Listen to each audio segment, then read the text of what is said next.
ask myself many times a day, is there anything else that we could be doing? Because we know that our hospitals are being filled up today with unvaccinated people by and large.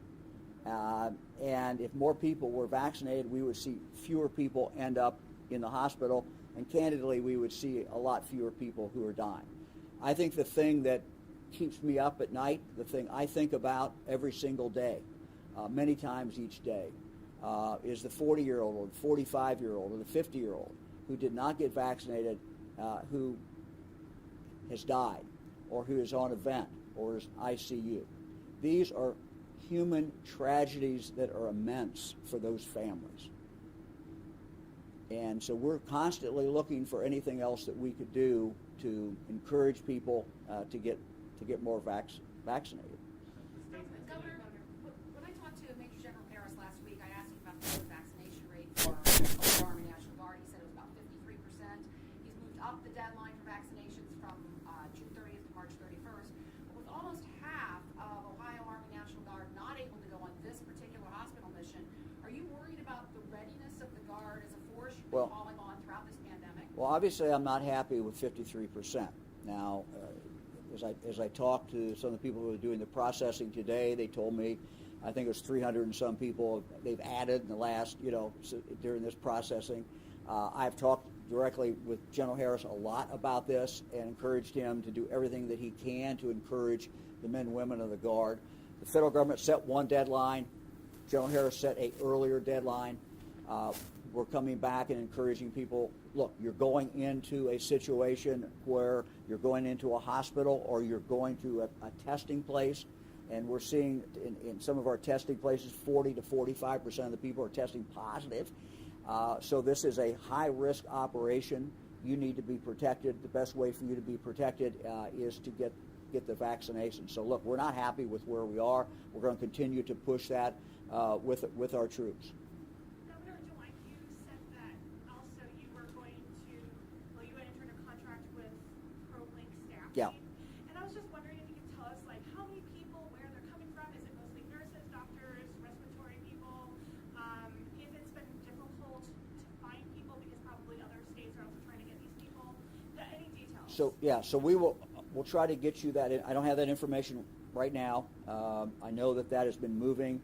And the way this has worked in coordination with us, the hospitals are themselves then going to ProLink and working that out. So we'll try to get you the best available information we can, but it's hospital to hospital to hospital is how this is actually playing out. But we'll try to do that. Dr. Vanderhoff tomorrow will give another briefing, and he may be able to give you some more information on that as well. Anybody else? Yeah. Governor, do you anticipate you to call off more members of the Guard and no Army Guard or others? I don't know whether we're going to have to call in more members of the National Guard.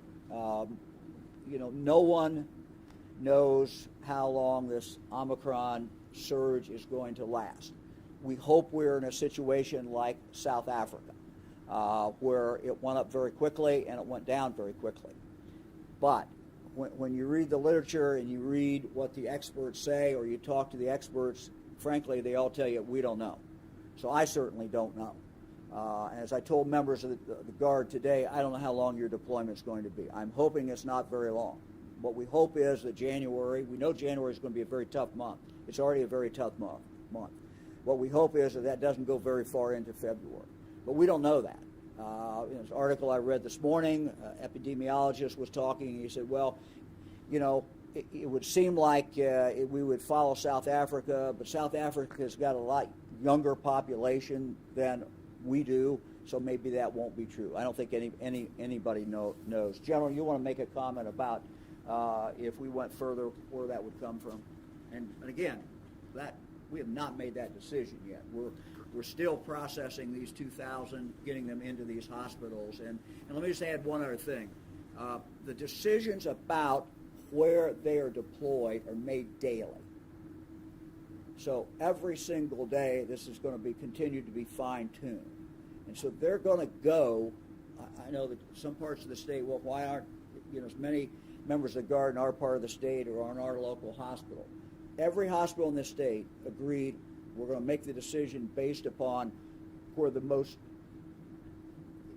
they can have the most impact. So we would anticipate as this moves south, it's already south, but what we're seeing is continuing increase in Central Ohio, Zone 2, continuing increase in Zone 3. We're seeing maybe in Zone 1 a plateau. We don't know, but maybe. So we would anticipate you're going to see more members of the Guard in Central and Southern Ohio as this month progresses. General? Sure. Thank you, sir.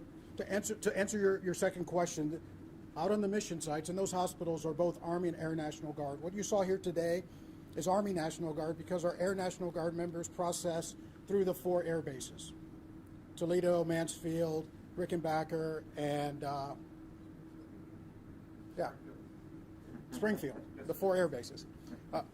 But as we bring more people on, we have additional capacity in the National Guard, and quite frankly, the balancing act that the governor has to deal with continuously is realizing and recognizing that every National Guardsman we mobilize is somebody from the community. It's your neighbor, it's a family member, but most importantly, every person we mobilize is going to be a school bus driver or that school teacher and is having an impact on some other sector out there in the marketplace. So yes, we have additional capacity.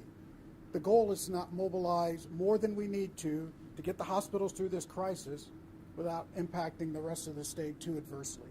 So we monitor this every day. As the governor said, the governor gives me guidance every single day based on what comes from the Department of Health and the Ohio Hospital Association.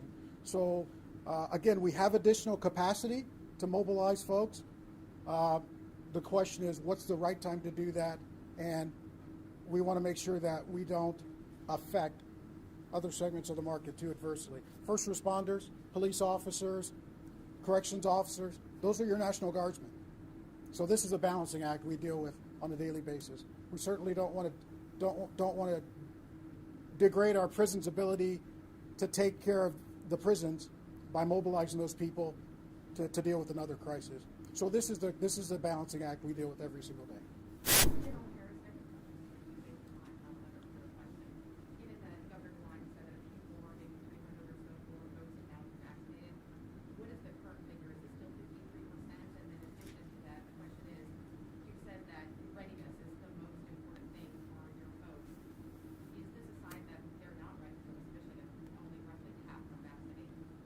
Well, the first part of the question, yes, the number is improving. It was 53% just a couple weeks ago. Today, for the Army National Guard, it's 56%. And the good news is there's another 11% that's gotten the first dose, so it's in the process. So, again, it's following the trend that we saw with the Air National Guard. When it became a mandate in the Air National Guard, the numbers very quickly accelerated and are well over 90% now. We expect that to be the same trend that we see in the Army National Guard, and that seems to be what's bearing out. And yes, the reality is the vaccine is a part of medical readiness. We consider it an aspect of medical readiness. I would never put a soldier or airman in harm's way without the best protection we could put on them. Body armor, helmets. I would never put them in harm's way. I'd be an irresponsible leader if I did that. And this medical readiness is the exact same thing. We're putting folks into harm's way, and I, as a military leader, and every subordinate leader beneath me knows they have a responsibility to make sure we put the best protection on our soldiers and airmen, and we would put them into harm's way. Otherwise, we would not be responsible military leaders. And vaccines are also not being used for the military. Are you concerned that this particular one has a politicized? Frankly, I'll leave the political discussion to our elected officials. It is concerning to me that our soldiers, listen, these folks who are refusing this vaccine are good people. They're folks who've taken that oath. They're the less than 1% who said, I'll stand up and serve my country. So I certainly don't want to vilify the people who aren't taking the vaccine. I am disappointed that there's so much conflicting information that makes that a very difficult decision. So our goal is to make sure that we provide the best information, continue to keep our service members informed, and encouraging them to make the right decision. As you mentioned, this is about readiness. This is making sure that our individuals are protected when they go into these high-risk environments, just like we would protect them going into any other high-risk environment. Thank you. What is the deadline for them to get their shots? For the Army National For the Army National Guard, it's the 30th of June is the deadline to get the shot. I've imposed a 31 March goal because each day that goes by that our people aren't ready just makes it more difficult for us to respond. We can meet the mission, it becomes more complex.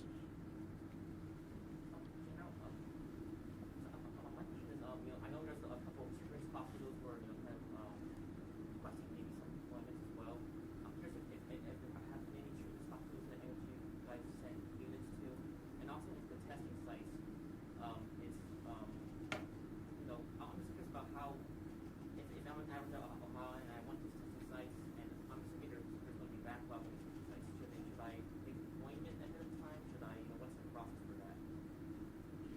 I'll get you the specifics on the process for going to the testing sites. There is a website that's established. We want you to register before going to a testing site so we can know what sort of volume is going to go through the sites. We've had situations where we've opened the doors and folks have come through and literally overwhelmed the testing sites. So there's a registration process so that we can meter the number of folks that come through the sites for the day. So children's hospitals, I don't know the specifics on that yet. We're in 35, 36 hospitals right now, and I don't know if any of those are children's hospitals, but we can get that information. But there's also, if you go to the coronavirus.ohio.gov website and go to the Ohio National Guard link, you can see all the places. There's a report that we put up every day. You can see all the places where the National Guard is operating right now on this mission. Let me just add that the testing sites, each testing site is different. We have some testing sites that have made the decision that they can open up for walk-ups.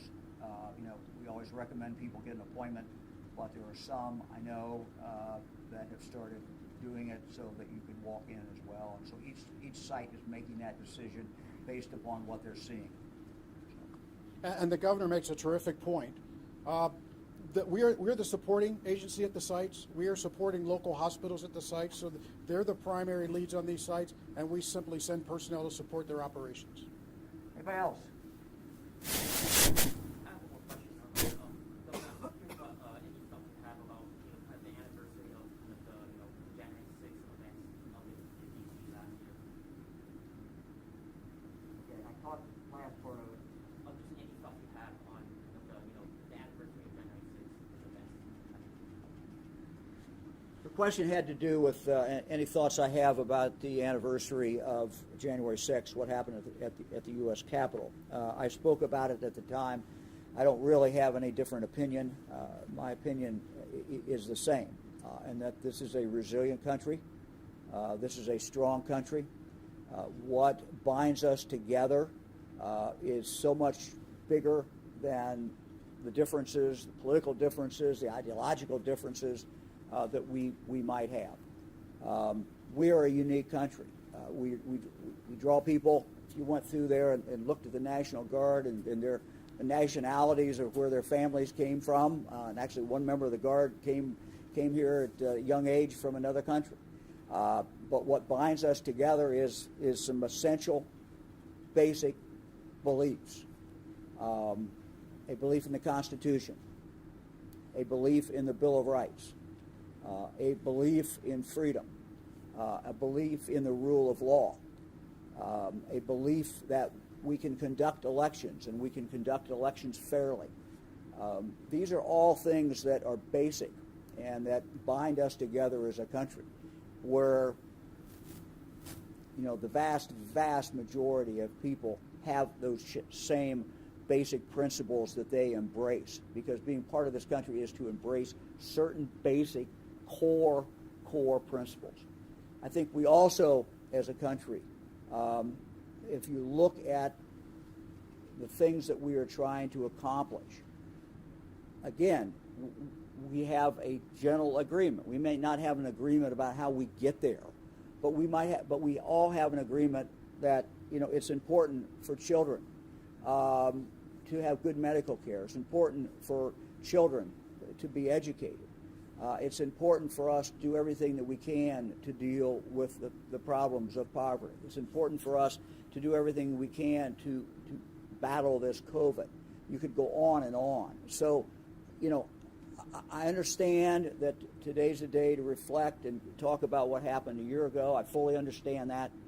And people can reflect on that. but I will say what I said on January 7th at a press conference, and that is there's more that binds us together than pulls us apart, and we need to remind ourselves of that, and remind ourselves that in a political contest, what we agree with, is so much more important than the differences we might have about individual policies and direction of the country. So, thank you all very much. Thanks, General. What do you have to say to members of your own political party who are finding out like what happened? I think I just said what I said. I think my job as governor of the state is to try to pull people together, and I'm going to continue to try to do that. No matter what the issue is, trying to pull people together. Again, Ohio is a great state. We have a great future, and it's important for us on basic core principles to remind ourselves we all agree on these basic core principles, and we need to move the state forward. We need to move the country forward. Thank you. Get